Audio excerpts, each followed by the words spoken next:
Yeah, I'm joined now by Eoin Devlin from the Environmental Health Department in Newry and Mourne District Council. And next week, a very important environmental health issue is being dealt with in a roadshow, and it's the safety of electrical equipment in your home. That's right, Rowan. Specifically, really, the safety of second-hand electrical equipment. The event that's organised is in Craigavon next Thursday, and it's really aimed at landlords and agents, people who are renting out. There's obviously a large private rented sector now, and it's getting bigger and bigger. And obviously, when people get a furnished let, there will be some electrical equipment on it, and it's obviously to make landlords aware of their responsibilities, because obviously they're responsible for the let, and they're responsible for the safety of whoever the tenant is. So it's to make them aware of their responsibilities regarding any electrical equipment that may come as part of the let. Okay.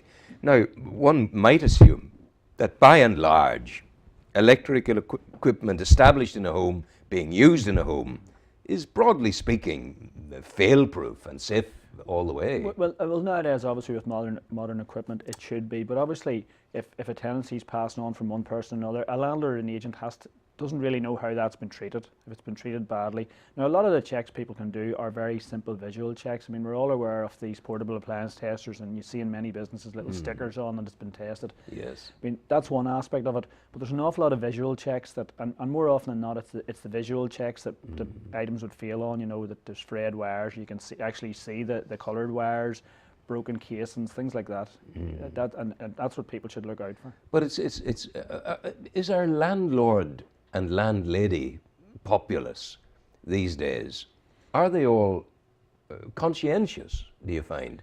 Or have we got rascals? Well, listen, I think as we know, in every field in life there's rascals, and certainly we have a bigger and bigger private tenanted population.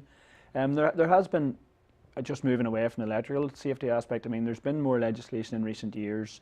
There's three significant parts. There's a private tenancies order a number of years ago, which means that houses that were built pre-1945 have to have what's called a certificate of fitness. Yes. Before they can be rented out. And if they don't have the certificate of fitness, it restricts the rent until it's brought up to a standard. There's also now a tenancy deposit scheme you may have heard of, where there's always been problems where people have left it and then the landlord hasn't given them back their deposit, or there's been disputes over what damage was done, or wear and tear, or whatever. There's now a tenancy deposit scheme where landlords are supposed to deposit the tenancy in a central scheme, and then they can adjudicate on the. Oh, that's a very good idea. I can provide you with some details for your website on that. Absolutely. And the other thing that's come in very recently now, which probably was much needed, is a landlord registration scheme. So landlords are required to declare that they're landlords, and that has never been the case up to now. And I was thinking, as you were saying there about the increase in the sector, it would be really very wonderful if there was something of self-regulation, if the landlords thought, well, we're here now, we're at the forefront of meeting housing need in our community. Why don't we have the Newry and Mourne Property Landlord Association, where they would form a caring kind of towards their tenant association to do that. I suppose it's give and take. I mean, obviously they're in it as business. Yeah. But they do have to have good that business social is safe business. Yes, and they do have to have that social responsibility for the tenant, and the tenant has responsibility too to pay the rent on time and to look after the property, whatever it is. It is a give and take. But yes, I agree with you. Just coming back to the other aspect of electrical safety, we would see away from the private tenancies. Obviously these days you'll see there's a lot more second-hand goods shops and charity shops, and these shops may have electrical goods in them. Yeah. A number of years ago, the council here, in association with the other 5 councils Southern Group, did a survey of second-hand goods shops, and they looked at something around, across the 5 councils, they looked at something around 150 items. Yeah. And I think 54% of those would have failed. And yeah. most of those, again, on a visual check. So what we would say to second-hand goods shops and charity shops, they need to be certain that anything they're selling is safe. And if they can't be certain, they're best not to sell it. But I say a lot of the checks are simple visual checks that anybody should be able to do. Yeah, yeah. And as you say, there is a propensity in people now to go to the second-hand shops. Yeah, certainly with recession or whatever there is, and maybe a bit more of a throwaway society, people are maybe a bit more willing to. They want to change their TV, or they just decided they've had it. You know, they get bored with it and want to pass it on. I certainly notice in the council yard or the council place for depositing stuff you don't want anymore, the dump, so to speak. Yes. There are containers there to take old yes, electrical certainly are, equipment. yes, Yeah, that would be the thing there. Yeah, that's the thing to do, right? But I suppose, as I said, there it is. We maybe are a bit more of a throwaway society, so people maybe do decide they just want a new model. So there may be perfectly safe, workable, safe equipment being given out, but just it's really for retailers and charity shops to be aware of that. Yes. What about rewiring of houses? Is there a legislation? I'm a landlord.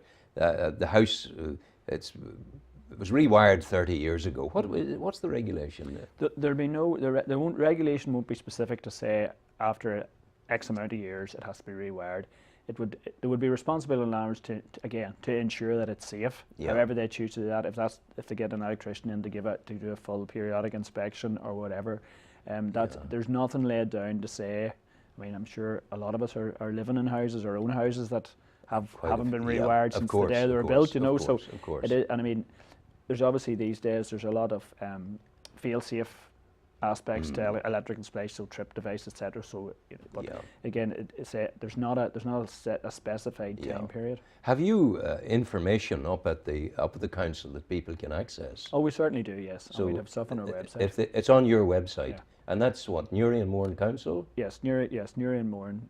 Yeah. Newry and Mourne, yes, www.newryandmourne.gov.uk. That's good there. Can I ask you, we're Newry and Mourne Council. There's an important road show. Why is it in Craigavon? Yes, I appreciate that. Unfortunately, this has been, as with lots of aspects of our work, we do it along with other councils, with the public health AG regions, and generally Craigavon is a central venue. I realise it's not very handy for people for Newry or even wider afield, Kilkeel, etc. For the life of me, I cannot see Newry people getting into their car and going to Craigavon. That could be difficult. Now, but I mean, having said that, the swings and roundabouts, it'll come back to us. Well, it'll come back to us. The information will be available, and certainly if we see the need, we can certainly do the same thing locally. Yeah, so we can people will know to make their presence felt and say, look, we want this and we want it here. And I say anybody who wants advice, if they just contact us, as I say, in the council. And even there's the web, as you say, but there's also walking through the door and knocking, certainly, yes. sitting down and say, hello, how are you? Would you tell me about this? No,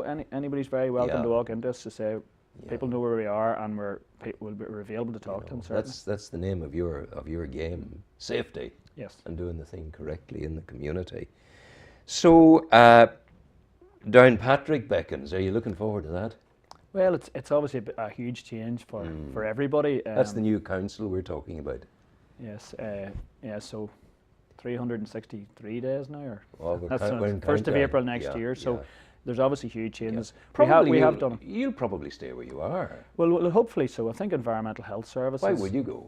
Will still need to be. There's certain services will still need to be local because it's going to be a huge geographical area. I mean, it's stretching from Cullaville to Saintfield. I mean, it's worlds apart in many ways. It is, of course, in many ways, indeed it is. And so.